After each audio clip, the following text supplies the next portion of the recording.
Jason, now when I do this, I cannot see the start. Yes, I can see it. Okay.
Good evening, everyone. We're so happy that you're with us. Thank you for making time to spend some of your evening with us tonight. We have a real treat for all of you this evening.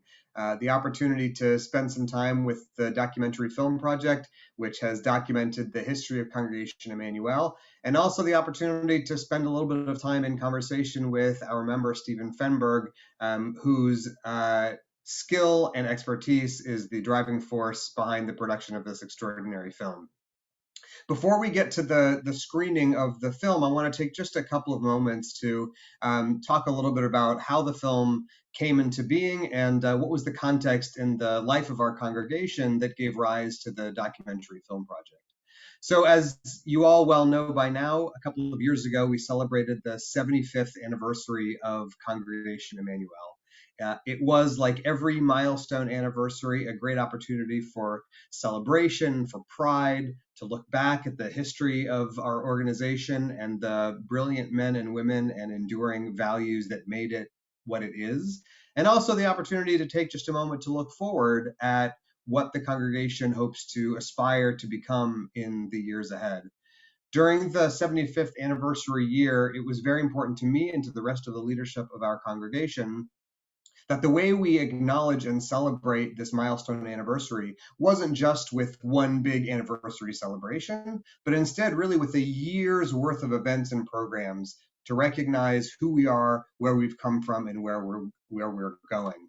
So that 75th anniversary year was filled with opportunities to learn and to celebrate, to pray, to sing, and to appreciate the warmth and hospitality of this spiritual community that means so much to us. Early on in the planning for our 75th anniversary year, it was clear that we wanted to create something that was going to endure, some sort of artifact that we'd be able to look back on for years to come that would remind us who we are, how we became who we are, and what were the principles that formed this congregation from its very birth until now.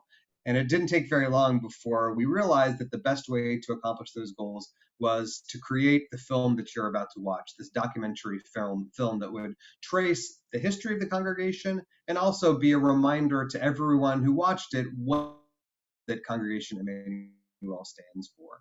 As you'll see when we watch the film together, the purpose of the film was not just to commemorate the people and events in 1944 that made this congregation come into existence, although you'll spend some time with those people and events, but to make sure that this film recognized and acknowledged all of the people in all of the years since 1944 that have contributed to making Congregation Emmanuel what it is.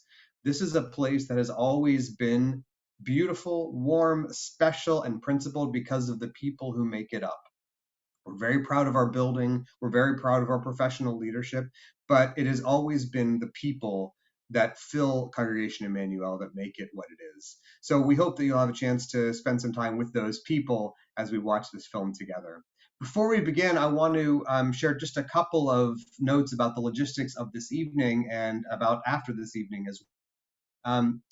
After we have a chance to watch the film in a few moments, as I said, we'll be able to spend some time in discussion and Q&A with Steven Fenberg. If you have questions now or while you're watching or during our Q&A, you can put those questions or pieces of feedback into the chat. We'll be able to collect them and respond to them, hopefully in a close to real-time fashion. We'd love to hear your thoughts and ideas so that we can communicate with you as well as with each other.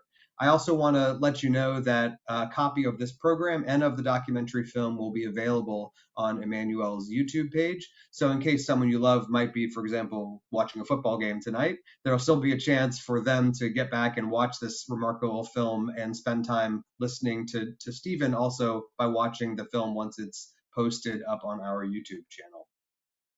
So I'm very delighted that you're with us tonight. I'm so excited that you are part of the remarkable community that makes Emmanuel what it is. And I am delighted, proud, overjoyed, and excited to share with you the screening of our documentary film, Ever Open.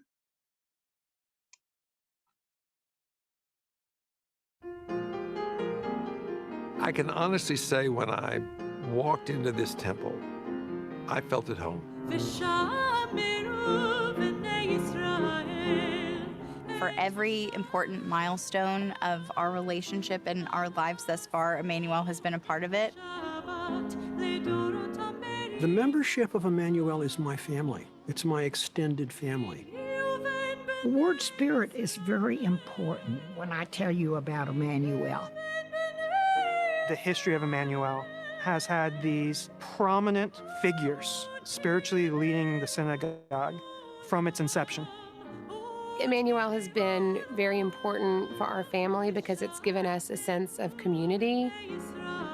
This is a place that tells everyone who comes through the doors, you are welcome here, bring the best of who you are, and use that diversity to enrich and enliven the things that we do here as Jews.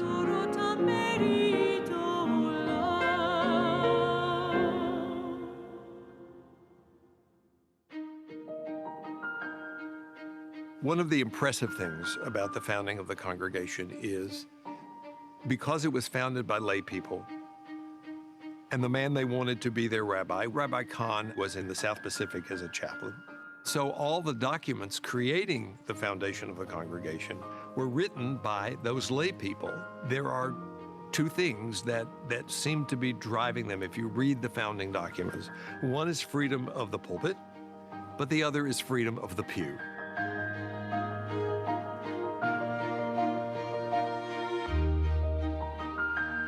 The freedom of the pulpit and the freedom of the pew, very, very different from so many other congregations.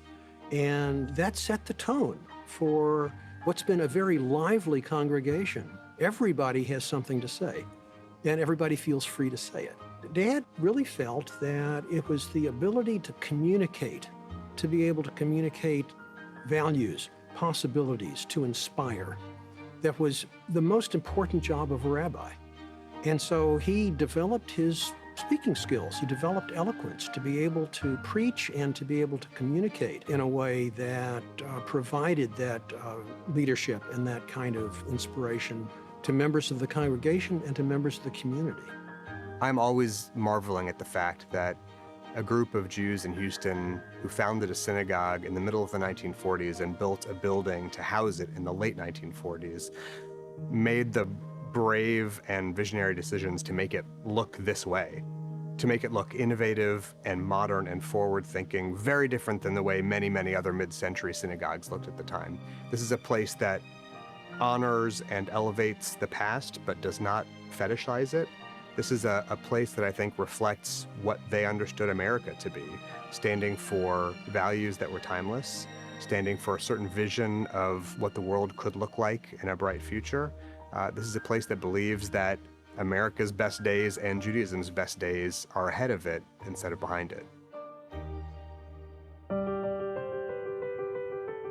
We joined in 1956. I found my place from the early days in the sisterhood of the congregation. Sisterhood really became almost like the programming arm of the congregation. Along the way, the Brotherhood served a totally different function. One of the major things they do is this garage sale. They played a great role in bringing the temple together to create the garage sale and then using the funds both for the temple and out in the community. When I look back on what I've done through the years, so much of it came about through sisterhood. They were open for me, they were welcoming to me. I'm intrigued by the fact that for our 75th anniversary, we're using a slogan that says, "Ever open," because they were open even then.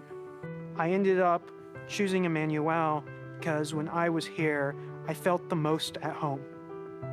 It was welcoming. It was not pretentious. It was about the right mix of tradition, but with keeping up with the times. There's people at Emmanuel who've been here for generations, and then people who've been here, members for just a month. There's so many ways to get involved.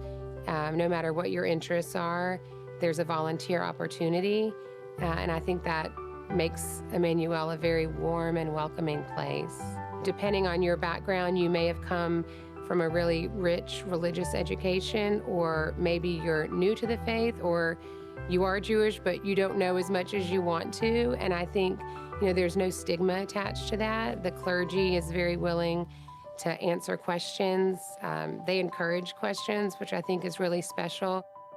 One of the blessings of having a diverse congregation as we do is that we have lots and lots of opportunities to implant Jewish values and Jewish tradition in all sorts of different families that look all kinds of different ways. We have clergy that are involved in people's lives from their very, very first days on earth until their last days on earth. Your rabbis and your cantors have been a presence in schools teaching young children.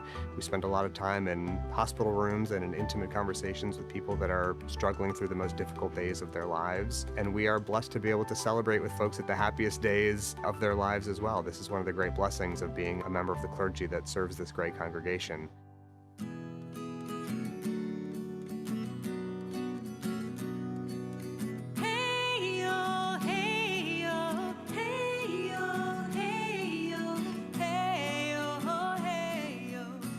We are always teaching. We're teaching in the preschool, we're teaching in the religious school, we're certainly teaching bar and bat mitzvah kids as they make their way to become Jewish adults in this community. We're teaching through our upper school that goes until students graduate high school. It is impossible to separate the endeavor of teaching and learning from this building and from Jewish life in general. Both of our daughters went to Becker, which anyone who's had kids at Becker know what a wonderful place it is. I think it really helped shape who they are today because they learned compassion and tzedakah and the idea of tikkun olam, everything that you want your little kids to learn, but through a Jewish lens. I go to health and religious school, and I go to Wednesday night school and Sunday school. I'm studying Hebrew with my teachers here, and I've been studying for my bat mitzvah in a few years. And so when it teaches me more about Judaism, I learn more and I can feel like more of a Jew. Harold Reingold was the director of education here at Emmanuel. We had some kids that were preparing for their bar or bat mitzvah. Harold Reingold said to me, I think that all these students need is just a little bit of help, and could you help them? Now that was 60 years ago, and I'm glad I can still do it. Rabbis helped them write the speeches, and everybody else was teaching them everything else in the bar mitzvah. But if I worked with them on the public speaking, on standing up and delivering, that it made a big difference. The Torah is telling us to be just, also in the pursuit of justice. Both the ends and the means by which they're obtained must be just.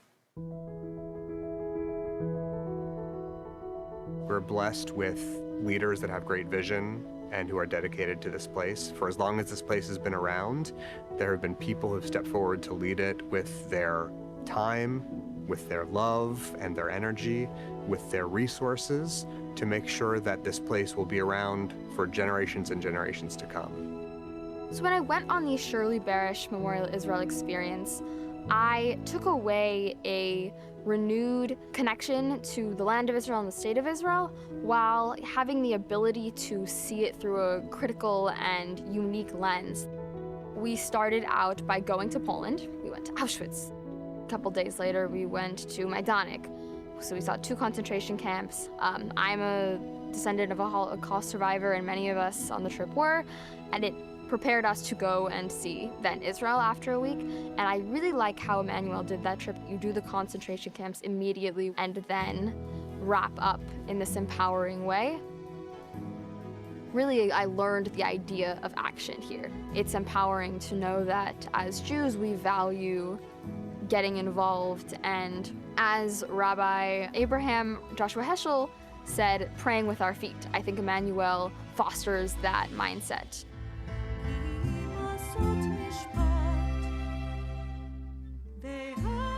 Devote yourselves to justice, aid the wrong, uphold the rights of the orphan, defend the cause of the widow. The scriptural excerpts that appear on the walls of the sanctuary articulate twin values that animate our congregation. On the one hand, a reminder that we have timeless moral standards that we're commanded to live up to about loving justice and mercy and remaining humble.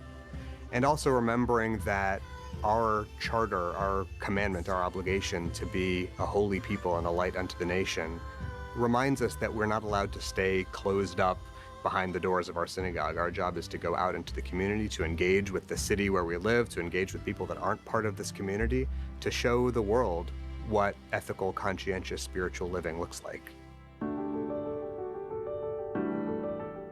The trying is a manifestation of hope. The trying when we reach out to someone for connection. The trying when we share our struggle. The trying when we search for a care provider. The trying when we admit today isn't a good day and we're doing the best we can. The trying when we take the first step even when we can't see the whole staircase. It's the trying that heals us. It starts here in services. High Holidays was a great example last year. Rabbi Hayon gave a fantastic sermon, all the clergy did, as did Rabbi Fixler and Rabbi Silk as well. You really kind of get that fulfillment from everyone. I find our rabbinical and cantorial leadership exceptional, and there's a prayer that I think resonates more than it ever has, and that's, may the meditations of my heart be acceptable to you, O Lord.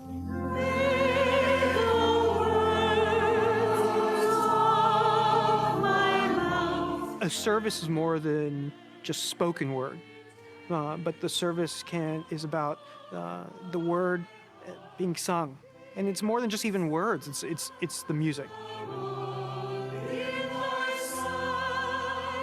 It's what weaves through Jewish identity and the Jewish values and the lessons of the Torah. And so whether it is having a little bit of a full band with percussion. The Shabbatones. Yeah, the Shabbatones.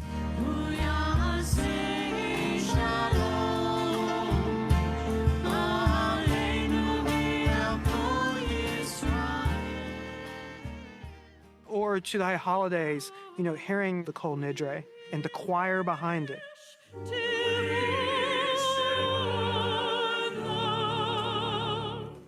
Then I can really just close my eyes and I can not just hear, but I can feel that music. And it makes the words, it makes the prayer book so much more powerful. It amplifies it.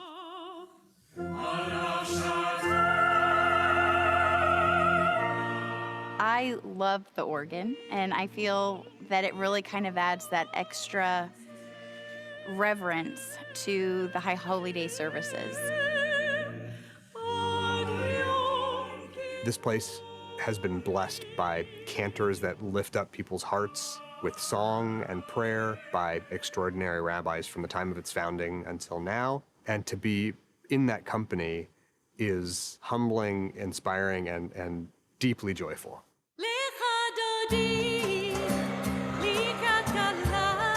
I just am very pleased to be here at this point in my life and in the life of Emmanuel. We want to continue the tradition and the community of Emmanuel. Rabbi Hayon has an incredible vision for the future of Emmanuel, for where we're going to go as a congregation. For us, it's exciting that our kids will be able to see it happen from beginning to end. It's very important to me that when the history of this congregation is written, it will be made clear that it mattered to Houston that Emmanuel was here. Not just that it matters to the members of this congregation or the neighbors that live around this building, but that it has made a consequential, lasting, significant impact on this city that we were here and we did the holy work that we do.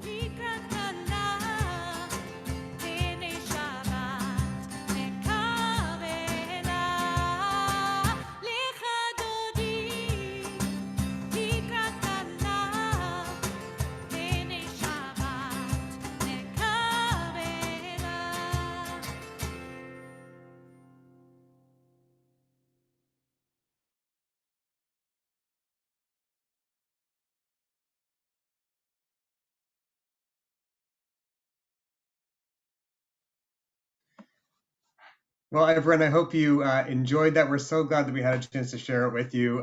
Every time I watch it, I can't get through without it having a huge smile on my face. It feels so great to watch that film, and I'm overjoyed to get a chance to welcome Steven Fenberg. Steven, thank you for being here tonight, and thank you for your extraordinary work on making this film happen. Thank you, Rabbi Hayon. I'm thrilled and honored to be here. So the two of us worked very closely together on this project, although you did the heavy lifting. I want to see if you can just take a moment to share a word with our audience tonight. Talk a little bit about how the film came together. Maybe was there something from the beginning of the project that you knew you wanted to emphasize when this film was coming together?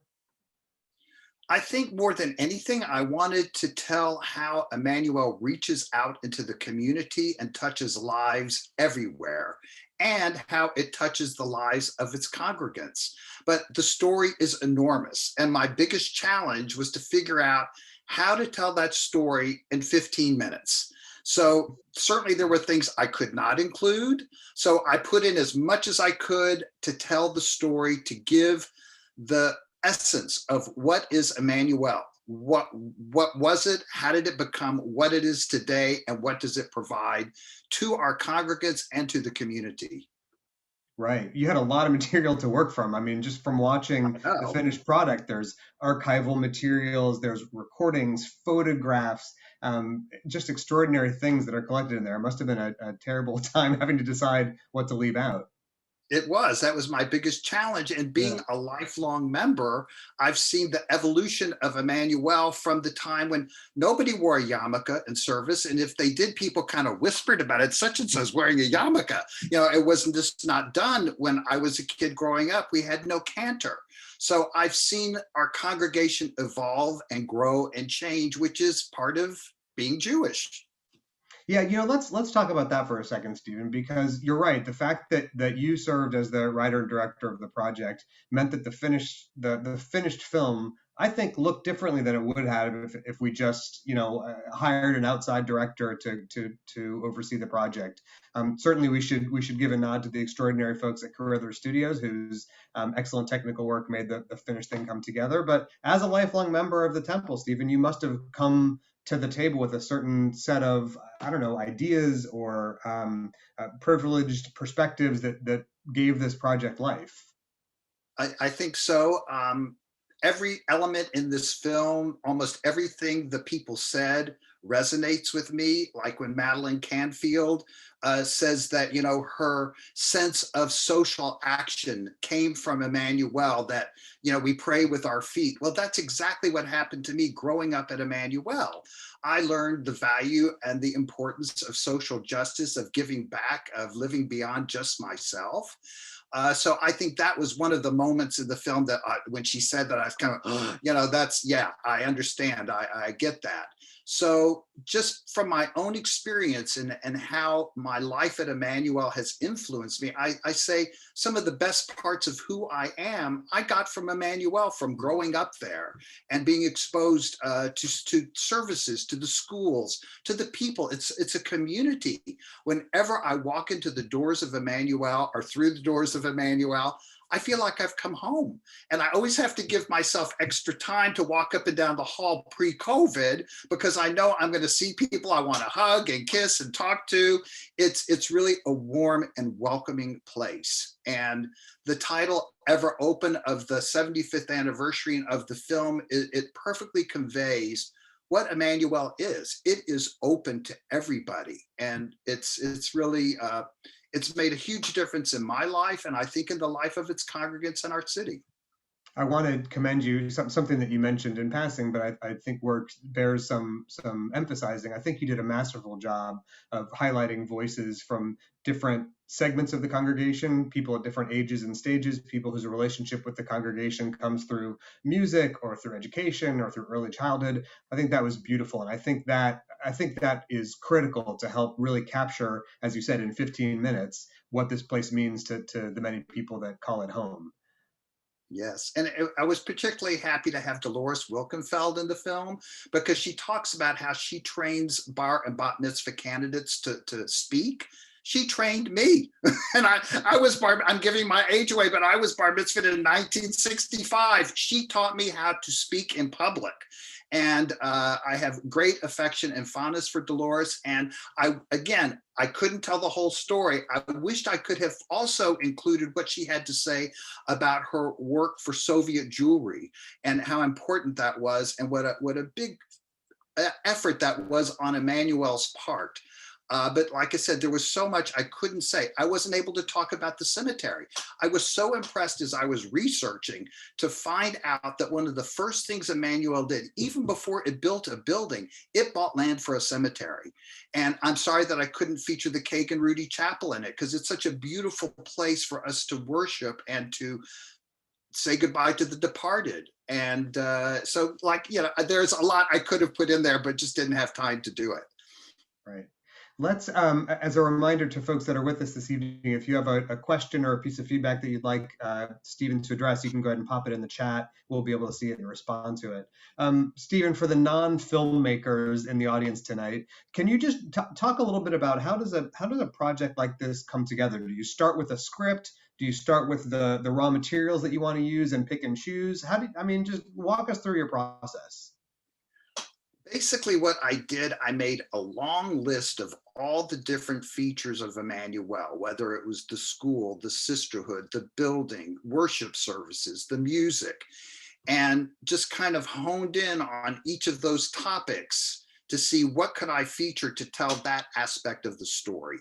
The interviews that you saw, those were whittled down. There were just a few minutes of each person's interview that took hours. We listened to these interviews for hours. They were wonderful. I loved conducting them, but you would have to take 1 or 2 hours of a conversation and extract from it, a couple of minutes that would go with the film and help tell the story. Because for me, it was telling a story. I just, keep thinking, how do I tell this story? And that was kind of my guide throughout the whole thing. I want to tell a story from beginning to end, and I want to do it I was going to try to do it in 10 minutes, but that didn't work. But we got it down to below 15, and I think that's a manageable size, and it does tell the story. And did you know from the beginning, for example, that you wanted it to be a story about social justice, or a story about music, or a story about community service, or did you let the primary sources guide the story? For me, I thought what Emmanuel does in the community was a priority. And then what it also does for individual congregants, because I know how it has influenced my life through worship service. I mean, there's every High Holy Day, there is a prayer or a phrase in a prayer that somehow just leaps out to me, and I keep it throughout the year with me. This past High Holy Day, for instance, was use your voice like a shofar. There was something about that just, struck me, and I have kept it with me ever since I heard it. And that happens every time I go to High Holy Day services. So I had to, encompass so much. But the social action of the congregation is so important to me. And again, I couldn't put in there about our great speakers series that we have, when we have Gloria Steinem and Reverend Barber. What a great contribution that is to our community. So again, all these things existed. I couldn't tell them all, but they make me very proud to be a part of Congregation Emmanuel. Maybe we need a sequel. Maybe so. So is there? And of course, I was very happy. For me, is what's very important at Emmanuel is also the music, and it goes back to this concept of ever open. There is something for everybody at this congregation. I particularly love the classical music that was composed in the 19th and early 20th century that requires an organ, a cantor, and a choir. I find it powerful. And it's vanishing music because most synagogues no longer present it. Emmanuel still does, along with popular music that appeals to other people. So when we say ever open, that is a great example of it. We have such a broad variety of ways to appeal to everybody's needs. Mm-hmm. Beautiful. Yeah, I think it's worth another viewing of the film after we're done. I'd encourage people to go back and watch it, even without with your eyes on the screen, but just to listen to the soundtrack that you put in over the images, even some of the interstitial pieces of music that link one scene to the other, very, very thoughtfully chosen and put together. And I know, just like with visual elements, you had a million choices to pick from with the music. And I take my hats off to Carrithers Studio because they were very good about blending the music, figuring out what to use that did not originate with us. Some of it did not, some of it did. So they did a masterful job of weaving the music, I think, throughout the whole production. But I was particularly pleased to see music that we commissioned and that we hear year after year after year was included in this film. I'm going to ask you for yours in a moment too, Steven, but I want to share one moment for me in the film that every time I watch it brings a smile to my face. It's sort of close to the end of the film. And the audio that you're hearing is of Cantor Simmons singing Lecha Dodi. And on top of that, or underneath that, you lay the sound of a million kids filling the sanctuary, blowing their plastic shofars. And the sound of the kids blowing their shofars and the cantor singing a piece of liturgical music, watching the sanctuary filled with smiles and families. I cannot watch that without breaking into a smile. It brings such joy to me. I wonder if there's something like that for you, Steven, when you watch the film, that there's something that always grabs hold of you. That scene does for me as well. When we go to the chapel and we hear the commissioned piece of music, I think it's so beautiful and it touches my heart. And then when we see all the rabbis in the cantor lined up and Rabbi Fixler is saying, to work for justice, the orphan, the widow, that touches me every time, as well as does Madeline Canfield's remark about, praying with your feet. But I can't, it's hard for me to pick out one or two pieces of the film because it all resonated with me. That's why it's in there.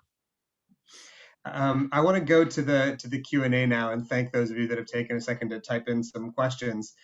So from one of our resident historians of Houston Jewish life, Josh Furman wonders what's going to happen to the rest of that footage that you collected. Will there be a director's cut? Have you saved the rest of those interviews somewhere for the archives? I certainly hope that they won't wind up permanently on a cutting room floor, Steven. Well, I believe that you had requested that Emmanuel own all of the material. So you've got it. And I know that it's in good hands and we should figure out what we want to do with it and how we'd like to preserve it for the future. But Josh, don't worry, we got it. It's all there and it's ours. One of the things, I am especially proud of the fact that our congregation supports an archives and an archivist. I think that's such an important symbol of what history means to us and to our congregation. And so I'm really proud that this material will become a part of that so that those who come after us will have a chance to learn from the past. And that's I see a note here from. I want to give a thanks to Maxine Reingold because a lot of this film happened because she has been so meticulous in cataloging all of our materials. And God bless Maxine. I'm sure I drove her crazy because I was there a lot looking through all of her things. I said, I promise I'm going to put them back where I found them. Well, for lovers of history, it must have felt like a playground for you. And because I saw so many people I knew for all my life, their pictures, their documents. It was a wonderful experience for me from beginning to end. Ronnie asks or makes a note in the chat. He says that he wants to make a point of stressing the significance of Tefti, the Temple Youth Group, and the influence it had on people that were members in their growing up. He mentions the 60s and 70s. Certainly, Temple Youth Group extended beyond that decade. He says more than a few of us had our sense of Judaism deepened over our lifetimes by having been in Tefti. Steven, you want to talk about youth grouping or? And I know exactly who wrote that comment because I was in Tefti with him, and Tefti was a great influence in my life. Again, learning about social justice, about being in the community. Tefti did that. Tefti was a great part of my life growing up at Emmanuel. Very important. I mean, I didn't grow up at Emmanuel, but Jewish youth grouping definitely made me who I am today. And I think the impact that youth movements generally, and especially in our movement, have had on raising Jewish leaders can't be overstated. It's really extraordinary. There's nothing like it. No, there's not. And it's nice. And I know who wrote the comment. And that's why I say Emmanuel for me, it's like Alfred Kahn said, it's like a family. When you look up and down the hallway at those pictures, I specifically wanted to include the hallway of pictures. Anytime I bring somebody to Emmanuel, I take them to that hallway and I show them my picture.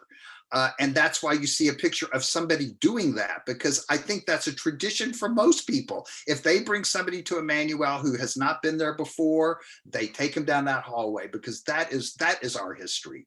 And I look at those pictures. I've known people since I was 6 years old in those pictures. Some people I've known all my life. And it really is a family. It is a community. And you talk about Dolores Wilkenfeld, again, I'm giving my age away. I knew her parents. And, that's how long I've been around. And it's very heartwarming to me to know that I have had associations and relationships with these people for generations. There's a question in the chat, and I'm not sure, Stephen, if you want to answer this from a technical or an artistic perspective, but the question is about including a sound clip of Rabbi Kahn. There's no sound. We don't have a recording of Rabbi Kahn speaking in the film. Of course, obviously we've got Rabbi Walter being interviewed. Tell me about the absence of Rabbi Kahn's voice.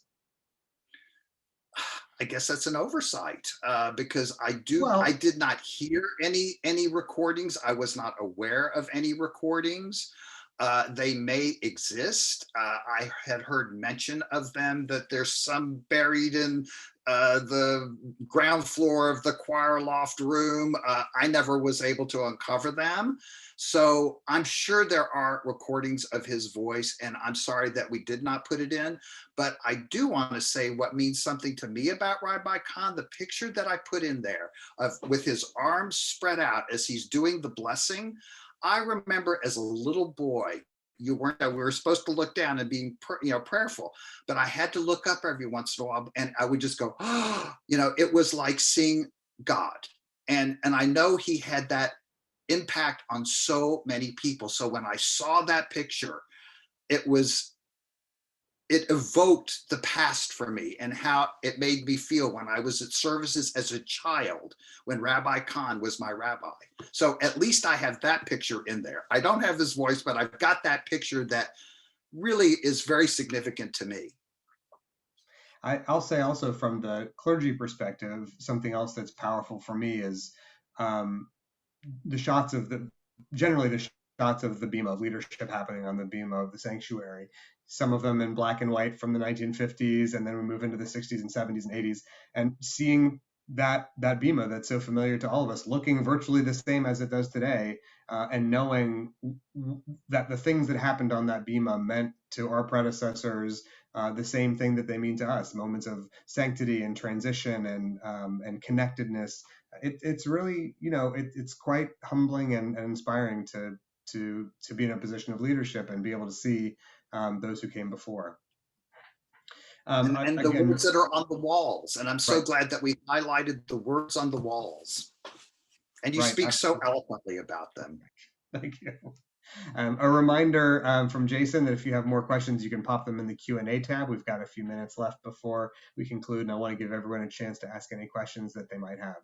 So, Stephen, we came to you with the phrase "ever open." We knew that was going to be the overarching theme of our anniversary. You've talked a little bit about a couple of ways that phrase resonates with you, and a couple of things that it means. You've talked about openness to the larger community.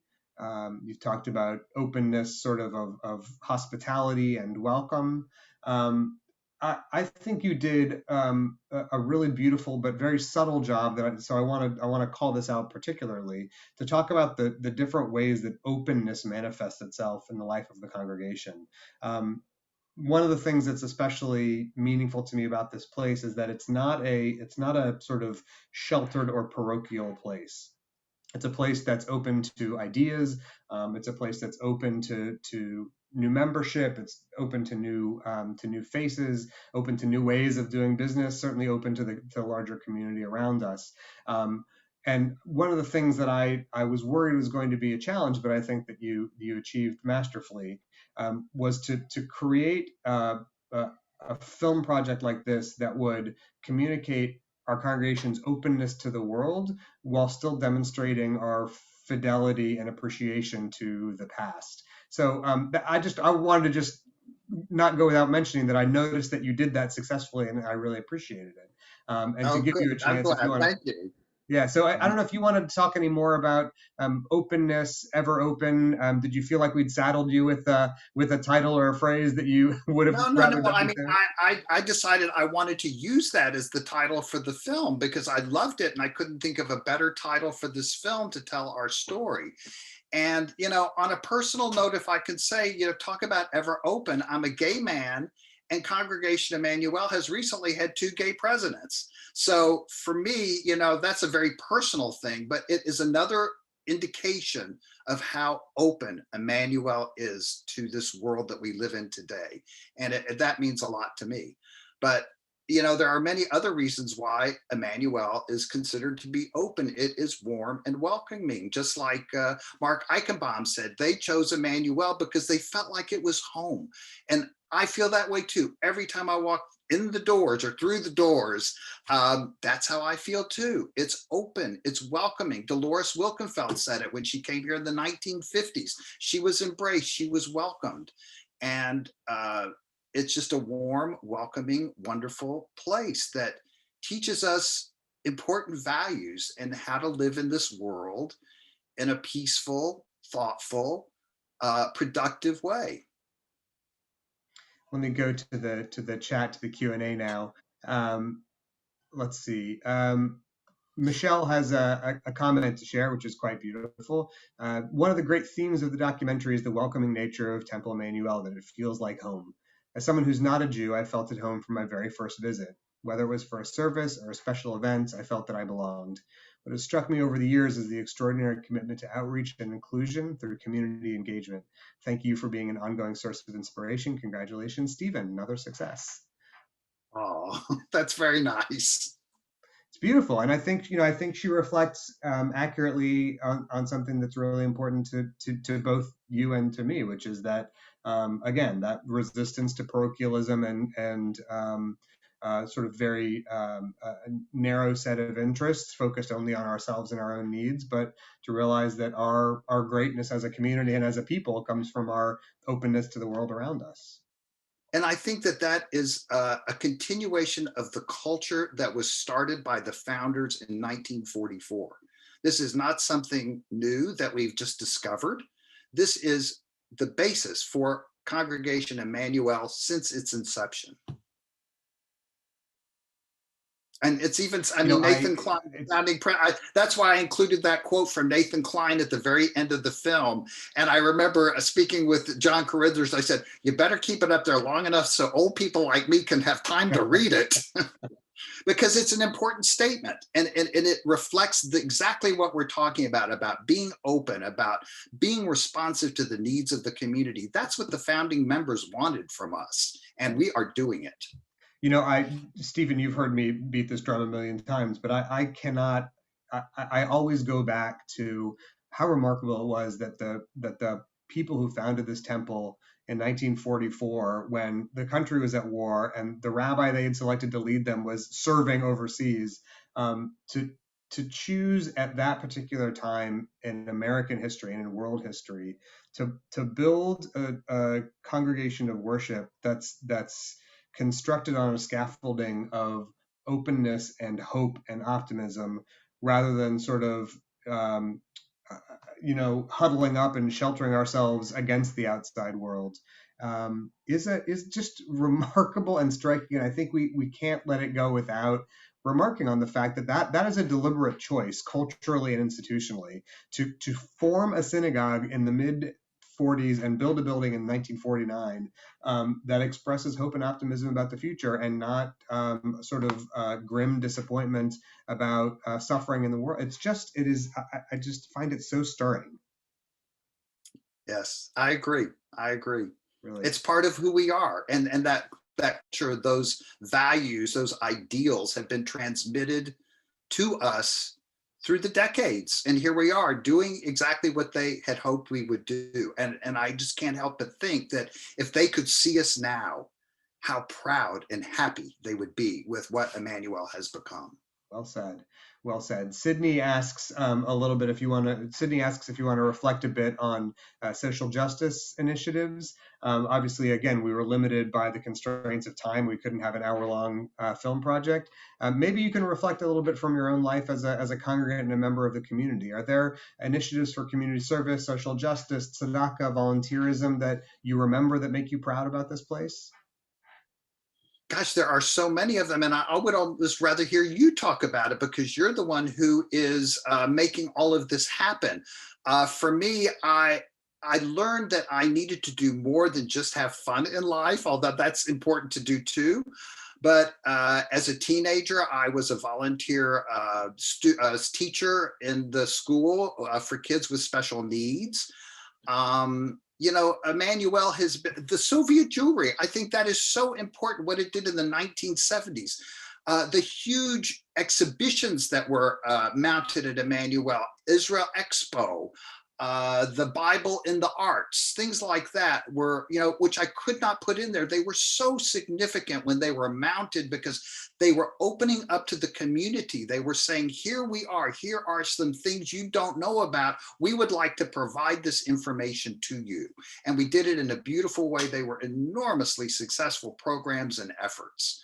But I would like to hear what you have to say about that. Yeah, I think it's also worth noting that if you look around the social justice and community service landscape in Houston, how much of it has the fingerprints of Emmanuel or Emmanuel members on it, the Emergency Aid Coalition, Search, all of these organizations that are designed to make Houston more humane, more safe, more healthy, and more prosperous for all of its members. There are Emmanuel members who have been involved in founding, sustaining, working, funding, volunteering all over the place.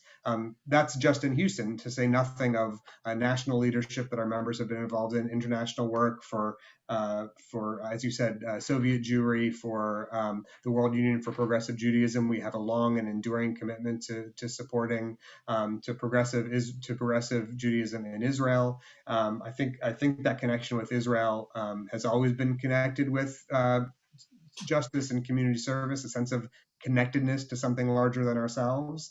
What time is it? God, 10 hours ago or so, we had a meeting, all of our clergy and our education staff, with a new crop of bar and bat mitzvah kids and their families to talk about what it means to become an adult in this congregation. And we spent time talking explicitly about the fact that our expectation is that becoming a grown-up as a part of this congregation means assuming responsibility for the world, not just for your own literacy, your own ability to lead a service or read from the Torah scroll, but to show the world what Jewish spiritual maturity means. And that means a social conscience. That means being committed to justice in your community and around the world, and being personally and immediately involved in making the place that we live fairer, more humane, and more just. And like the prayer that, you know, I brought up earlier, use your voice like a shofar. And, you know, that to me, it says it all. Now, as we can't conclude this program if we're talking about social justice and working in the community without talking about the Farb Fund, which was another thing I could not include in the film because there just wasn't time. But Congregation Emmanuel has its own philanthropic foundation housed called the Aubrey and Sylvia Farb Community Service Fund, and it has been in existence for a long time. It makes grants to underserved, smaller organizations that are serving the needs of Houstonians. And I mean, and that's part of what Emmanuel is the Farb Fund is a great example of our outreach into the community. Right, beautifully said, beautifully said. I want to respond to a question that also came up in the chat, a question about when all of us will be able to watch the film again.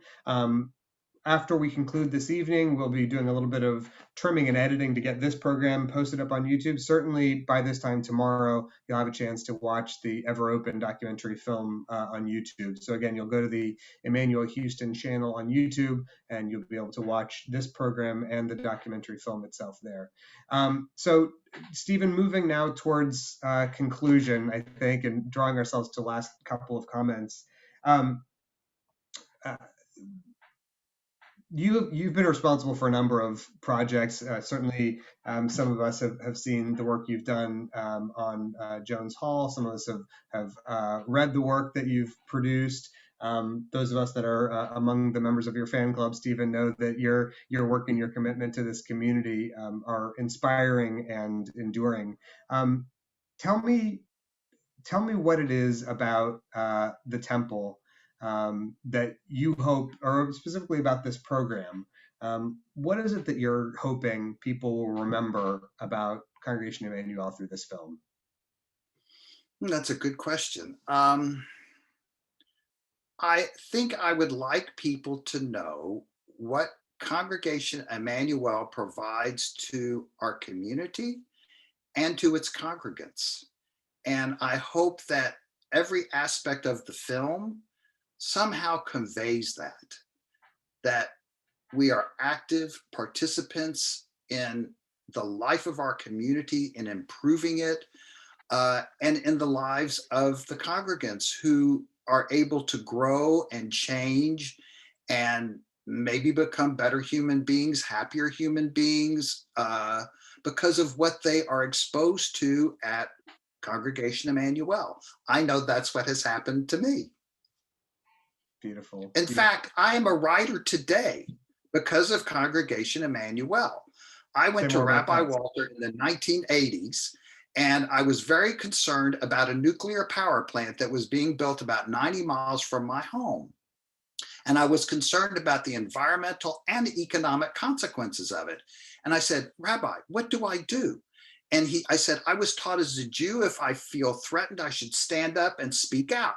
And he said, well, why don't you write an editorial and send it to one of the Houston newspapers? I thought, I haven't written anything since I was in college. I'll give it a try. My rabbi told me to do it. So I went home, I wrote an editorial, I submitted it to the Houston Chronicle, and they printed it. And I thought, oh my God, hundreds of thousands of people are going to read what I think. And I kept writing editorials, sending to the Post, sending them to the Chronicle, and they published every one of them. And if Rabbi Walter had not told me, go home and write an editorial about what you think and how you feel, I would not be a writer today and doing all the work that I have done since then. So there's a great example of how Congregation Emanu influenced my life. Steven, I didn't know that story. That is a great story. I'm glad I got to tell it. I had no idea. That's a terrific story. I love that. And to bring it to a conclusion, I think that very much resonates with one of the comments that I made at the beginning of the film, which is that I think something that's so special about the congregation is not that it tells its members or prospective members, come and fit into this congregation that has already been manufactured for you, but instead that we want you to come and bring the best of who you are, whatever that is, whatever talent and beauty and joy you have that's unique to you, bring what you have to us, and that will enrich this place that we call home.